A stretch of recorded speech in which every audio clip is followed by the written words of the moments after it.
যে মানুষ একটা সাম্রাজ্য গড়েছিলেন, যে মানুষ নিজের বুদ্ধি আর কৌশলে এক সাধারণ যুবককে ভারতের সম্রাট বানিয়েছিলেন, যে মানুষ তরবারি হাতে যুদ্ধ করেনি তবু তার পরিকল্পনায় বদলে গিয়েছিল ইতিহাস, অথচ সেই মানুষটির নিজের মৃত্যুই আজও রহস্যে ঢাকা। তিনি ছিলেন চাণক্য, প্রাচীন ভারতের অন্যতম শ্রেষ্ঠ রাজনৈতিক কৌশলবিদ। একজন মানুষ যিনি নিজে কখনো সিংহাসনে বসেননি, কিন্তু রাজাদের ভাগ্য নির্ধারণ করেছিলেন। কিন্তু প্রশ্নটা হলো, যে ব্যক্তি শত্রুর চাল আগেই বুঝে ফেলতেন, যিনি ষড়যন্ত্রকেই নিজের সবচেয়ে বড় অস্ত্র বানিয়েছিলেন, তিনি কি নিজের জীবনের শেষ ষড়যন্ত্রটা বুঝতে পেরেছিলেন? চাণক্যের মৃত্যু কি সত্যিই স্বাভাবিক ছিল, নাকি এর আড়ালে লুকিয়েছিল ক্ষমতার লড়াই, বিশ্বাসঘাতকতা আর এক সুপরিকল্পিত রাজনৈতিক চক্রান্ত? কে বা কারা চেয়েছিল ইতিহাসের অন্যতম প্রভাবশালী কূটনীতিবিদকে সরিয়ে দিতে? আজকের গল্প সেই রহস্যের, একজন মানুষের গল্প যিনি নিজের মাথায় কখনো মুকুট পড়েননি, কিন্তু তার বুদ্ধিতেই গড়ে উঠেছিল এক গোটা সাম্রাজ্য। খ্রিস্টপূর্ব ৪র্থ শতাব্দী, ভারত তখন এক সন্ধিক্ষণে। একদিকে শক্তিশালী নন্দ সাম্রাজ্য, অন্যদিকে ছোট ছোট রাজ্যের ক্ষমতার লড়াই। ঠিক সেই সময় ইতিহাসের মঞ্চে আবির্ভাব ঘটে এমন একজন মানুষের, যিনি নিজে কখনো রাজা হননি, তবু তার কৌশলের হাত ধরেই জন্ম নিয়েছিল প্রাচীন ভারতের অন্যতম বৃহৎ সাম্রাজ্য, মৌর্য সাম্রাজ্য। কিন্তু ইতিহাসের সবচেয়ে বড় বিদ্রূপটা এখানেই, যে মানুষ অন্যের ভাগ্য নির্ধারণ করেছিলেন, তার নিজের মৃত্যুই আজও বিতর্কে ঘেরা।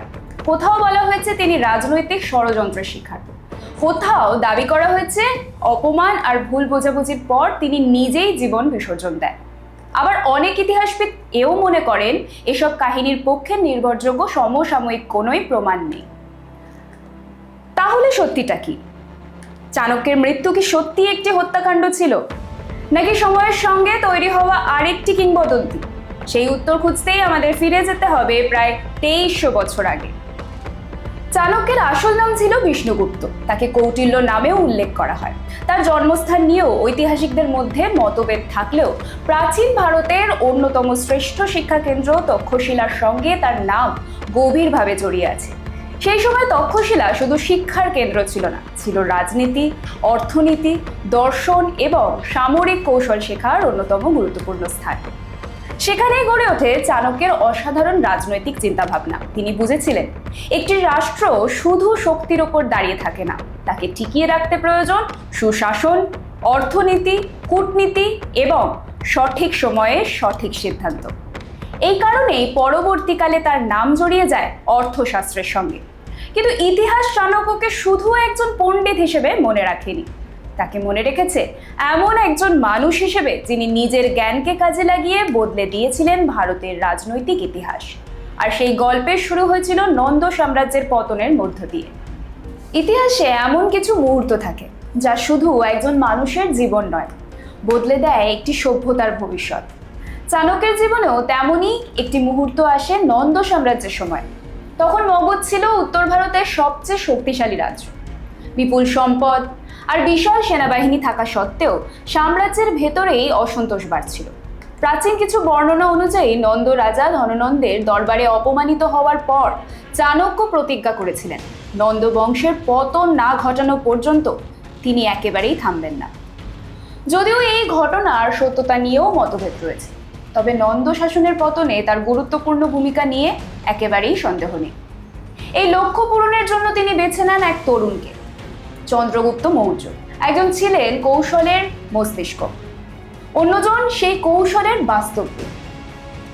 কয়েক বছরের পরিকল্পনা, জোট গঠন ও সামরিক অভিযানের পর খ্রিস্টপূর্ব ৩২২ সালের কাছাকাছি সময়ে নন্দ সাম্রাজ্যের পতন ঘটে এবং জন্ম নেয় মৌর্য সাম্রাজ্য। কিন্তু সবচেয়ে আশ্চর্যের বিষয় ছিল এই সাম্রাজ্যের স্থপতি নিজে কখনো সিংহাসনে বসেননি। চাণক্য ক্ষমতা দখল করতে চাননি, তিনি চেয়েছিলেন ক্ষমতাকে সঠিক পথে পরিচালনা করতে। প্রধান উপদেষ্টা হিসেবে রাষ্ট্রনীতি, প্রশাসন ও কূটনীতিকে তার প্রভাব ছিল গভীর। কিন্তু ক্ষমতার সঙ্গে যেমন সাফল্য আসে, তেমনই আসে শত্রু।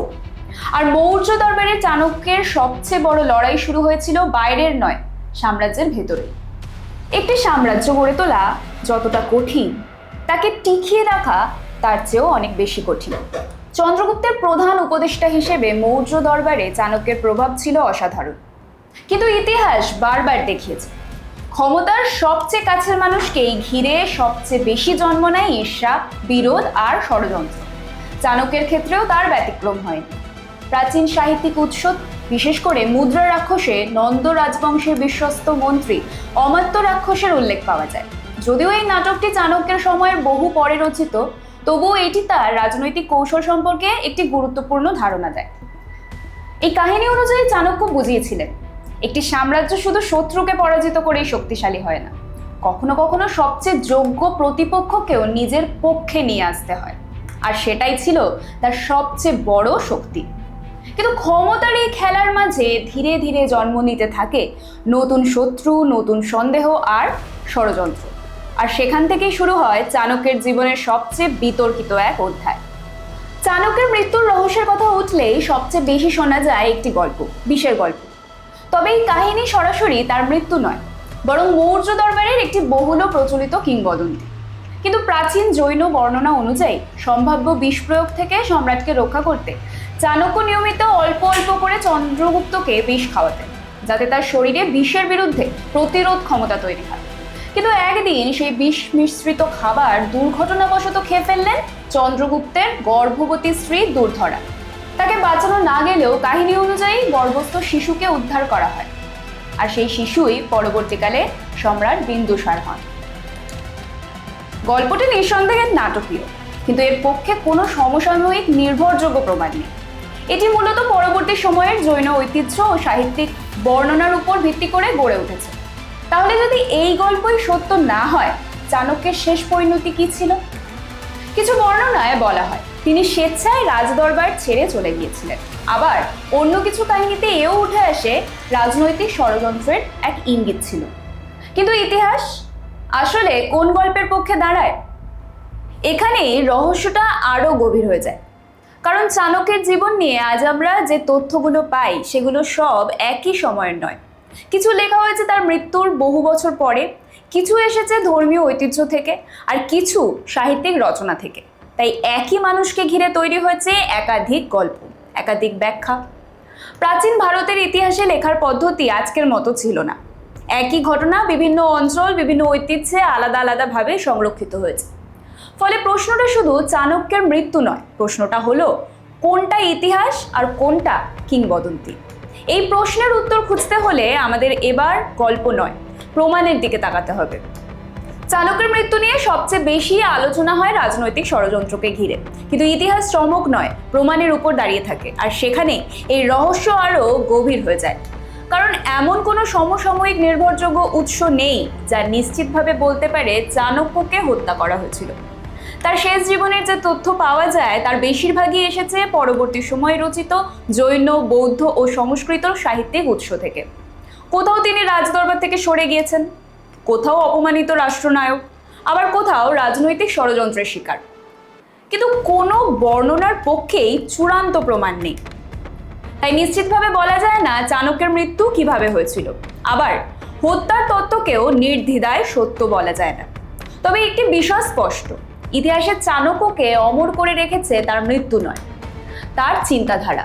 তিনি বুঝেছিলেন একটি শক্তিশালী রাষ্ট্র শুধু সেনাবাহিনীর উপর দাঁড়িয়ে থাকে না, প্রয়োজন দক্ষ প্রশাসন, সুপরিকল্পিত অর্থনীতি, কার্যকর কূটনীতি এবং দূরদর্শী নেতৃত্ব।